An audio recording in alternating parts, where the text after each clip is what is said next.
How to Become a People Magnet by Marc Reklau. Personal charisma and likability are important for many different areas of life, from career success to navigating family and relationships.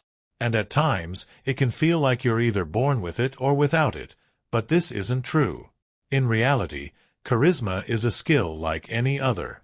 In How to Become a People Magnet, motivational speaker and life coach Marc Reklau explains how you can improve your charisma and social abilities through various tips and tricks. His advice is based on one main principle: people are mainly interested in themselves and what they can get from you. If you keep this in mind and tailor your conversations around it, you'll start getting along better with others. Short-form note: psychologist Daniel Goleman, Emotional Intelligence, believes the key to successful socialization is broader than appealing to self-interest. He argues that good relationships come from understanding and managing other people's emotions. This not only allows you to cater to people's self-interest, but also means you can empathize with others and adopt the appropriate behaviors and routines of the social group you want to join. For example, when you start a new job, you need to learn how the office functions and the quirks and personality traits of your coworkers. This teaches you how to do what's expected of you while not stepping on anyone's toes.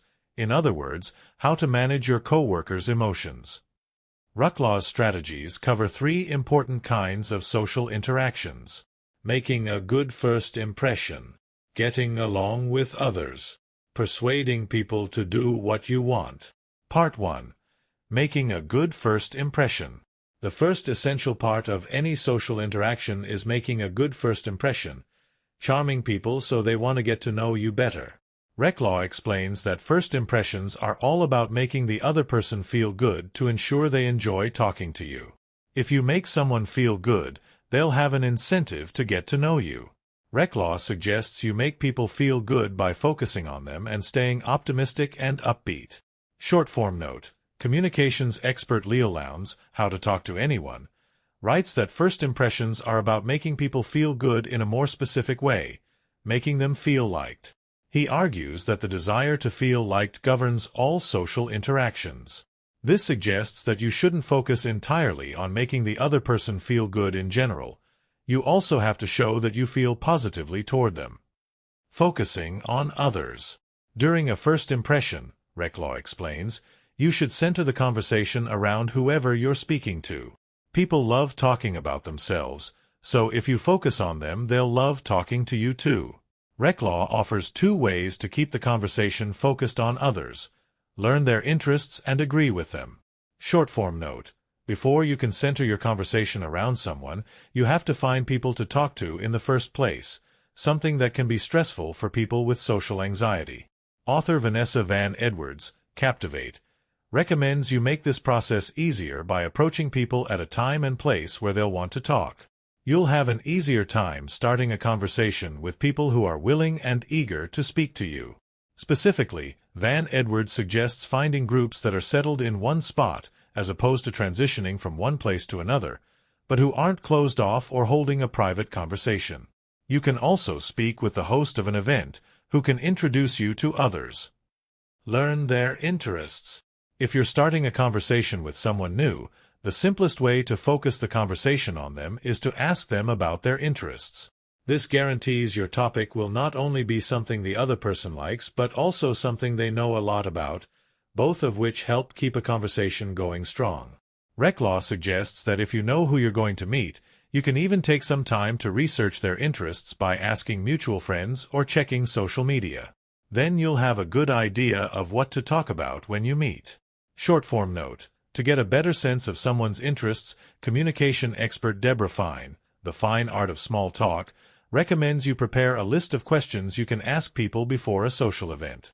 This means you can direct the conversation toward their interests easily and always have something to fall back on if the conversation slows. Fine explains that you can tailor these questions to specific people or to the social event itself.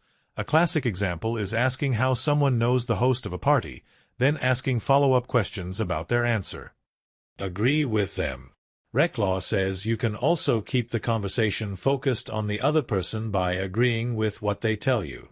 Agreeing with others reduces the chances of conflict and also makes them feel more connected to you. You should also show your agreement while they're talking to you. Nod your head, say yes or hum, and offer simple comments of agreement like I know what you mean or totally.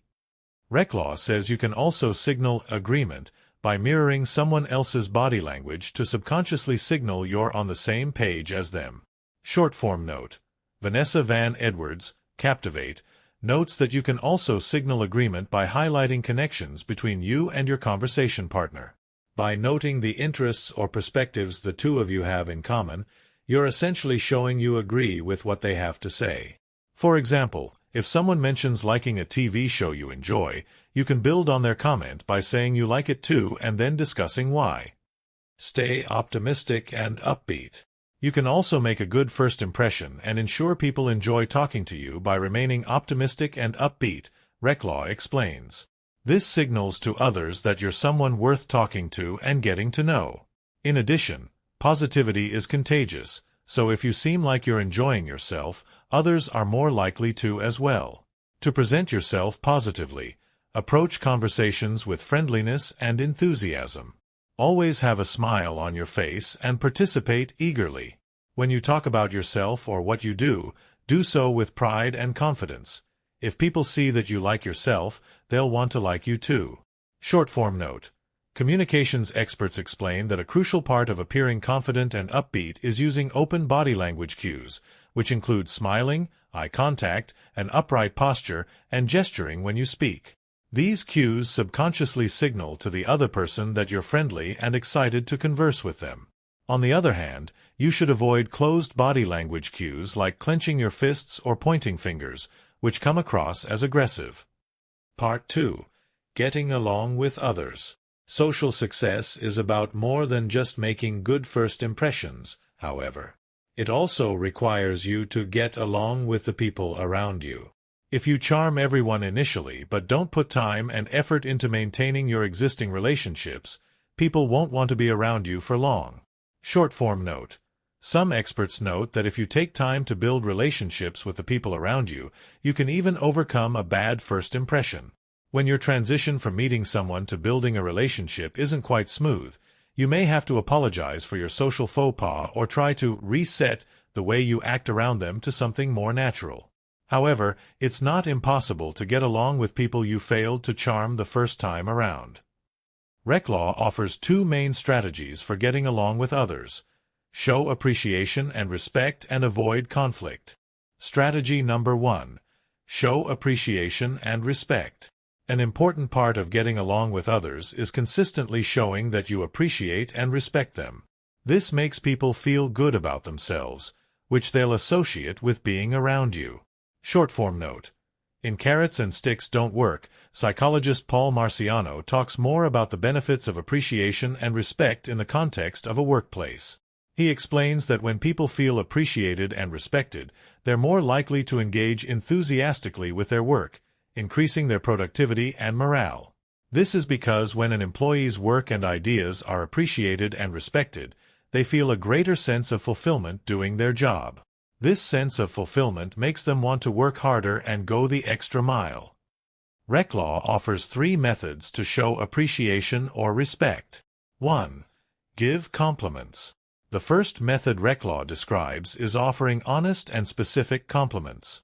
When a compliment feels honest, people will take your appreciation more seriously. When a compliment is specific, it makes people feel like you respected them enough to pay close attention to them. If you're not sure what to specifically compliment someone about, Reklau suggests telling people what they want to hear. For example, if someone is worried they'll come across as boring during a work presentation, compliment them afterward on how passionate they were. This will make them feel good about themselves and give them a reason to want to be around you more. Short form note. While complimenting people is a great way to make them feel good, psychologists argue that there is such a thing as too many compliments. They explain that when you constantly compliment someone, your comments will start to come across as less sincere. In addition, people can come to expect these frequent compliments and worry they're doing something wrong when you stop. To avoid this, try to space out your compliments and put thought and effort into them so they particularly resonate and leave people wanting more. 2. Actively listen. Second, Reklau says you should carefully and actively listen to others. This shows people that you appreciate and respect their input and what they have to say. Active listening requires you to give your conversation partner your full attention. Look at them while they speak and don't think about other things, mentally rehearsing what you'll say next, for instance. You should also show you're engaged by leaning forward and nodding, agreeing, or asking questions when appropriate. Short-form note. Journalist Kate Murphy, You're Not Listening, explains that while verbal affirmations can help signal active listening, you should also allow pauses in the conversation when appropriate. She says that people often pause to consider how they want to elaborate on an idea or rephrase what they've just said. So if you immediately start talking after they stop, you'll cut them off and learn less about what they were thinking than you would have otherwise. Quickly cutting someone off can also signal that you don't care enough about their idea to wait. 3. Support words with actions.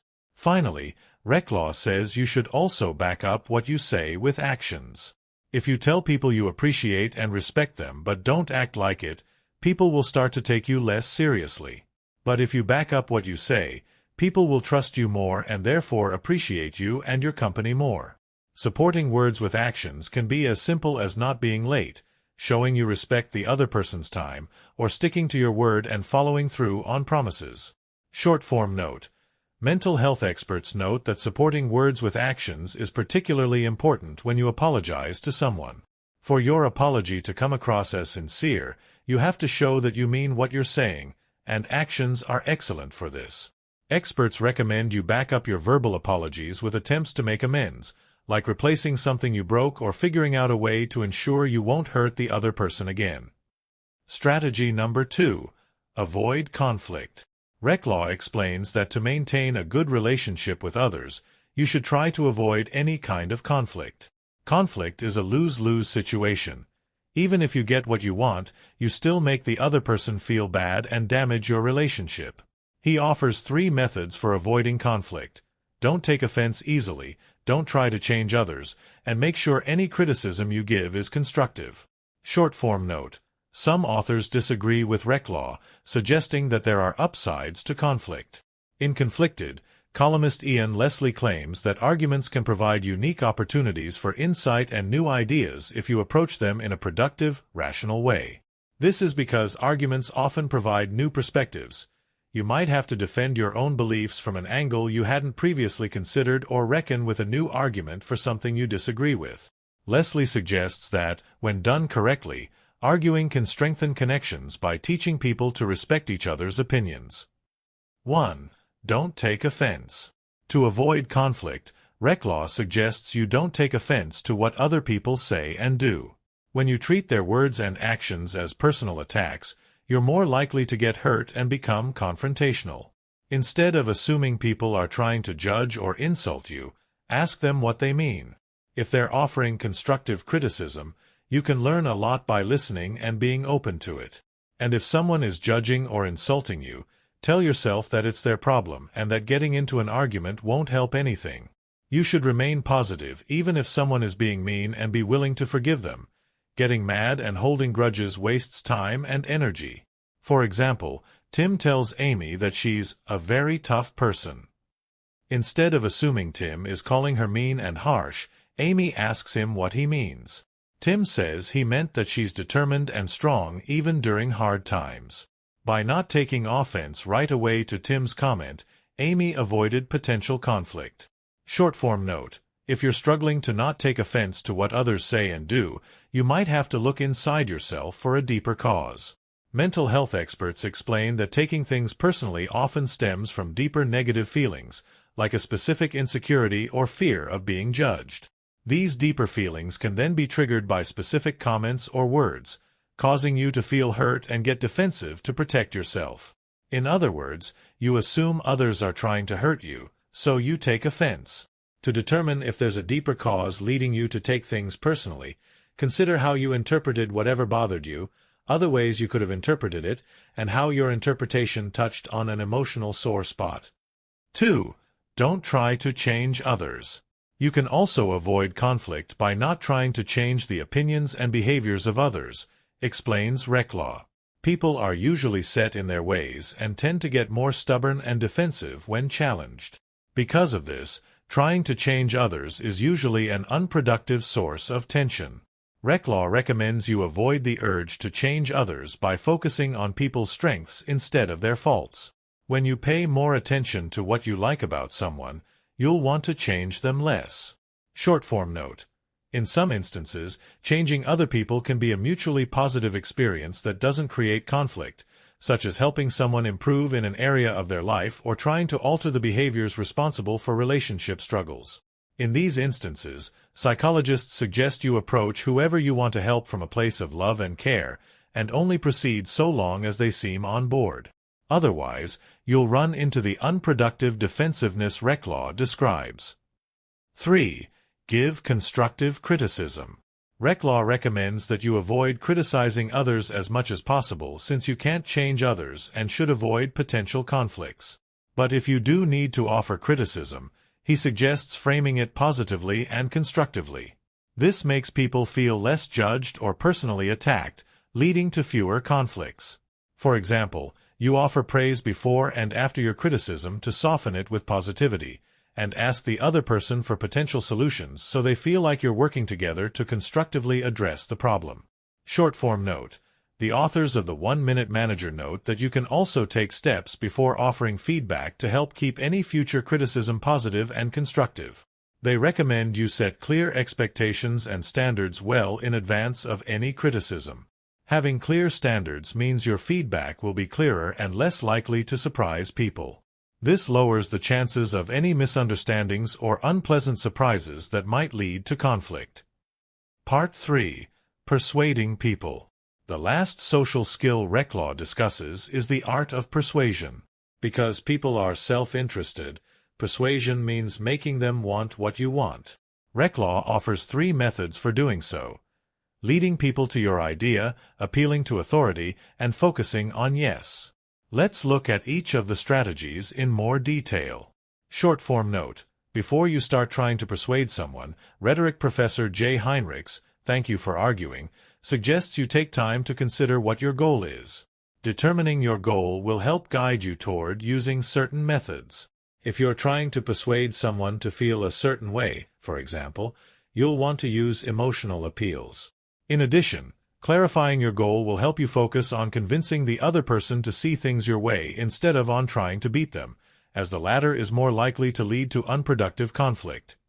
Method number 1. Lead people to your idea. Reklau suggests that people don't like feeling forced or pressured into doing something. So instead of using direct demands, try to lead someone to come up with your idea through questioning or brainstorming. When they feel like they came up with it, they'll be more likely to want it. For example, Anne wants to go to Atlantic City with her friends for the weekend. But instead of demanding they go, she offers the suggestion early to get the idea in their heads. Then when she asks them where they want to go later on, they're more likely to suggest it as their own idea. Short-form note. Debater Peter Andre, How Highly Effective People Speak, explains that you can employ cognitive biases to lead people to certain ideas. In other words, you can take advantage of how the brain processes information to get people to focus on what you want. For example, he explains that people are biased toward choices that carry no risk, even if they also give less of a benefit. Therefore, you can help lead someone toward your idea by mentioning ahead of time that it carries no risk of failing or causing any kind of loss. Method number 2.